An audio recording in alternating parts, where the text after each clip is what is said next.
और औरंगजेब एजेंसी में शिद्दत पसंदों से झड़प में शहीद होने वाले भीरा के सिपाही जहीरुद्दीन को सुपुर्द खाक कर दिया गया।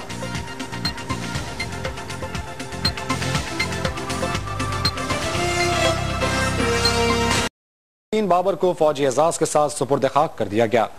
भीरा के सिपाही जहीरुद्दीन बाबर को आबाई कब्रिस्तान मकबरा वाला में सुपुर्द खाक किया गया। पाक आर्मी के दस्ते ने कैप्टन खुर्रम की क़यादत में शहीद सिपाही जहीरुद्दीन बाबर की जस्ते खाकी को सलामी दी। सदर मुमलिकत Asif Zardari, army chief general Ashfaq Parvez Kayani और चेयरमैन JCFC की जानिब से शहीद की कब्र पर फूलों की चादरें चढ़ाई गई। शहीद जहीरुद्दीन बाबर औरंगजेब एजेंसी में शिद्दत पसंदों के साथ झड़प में शहीद हो गए थे। 21 साल जहीरुद्दीन बाबर की मंगनी फुप्पी की बेटी से हुई थी।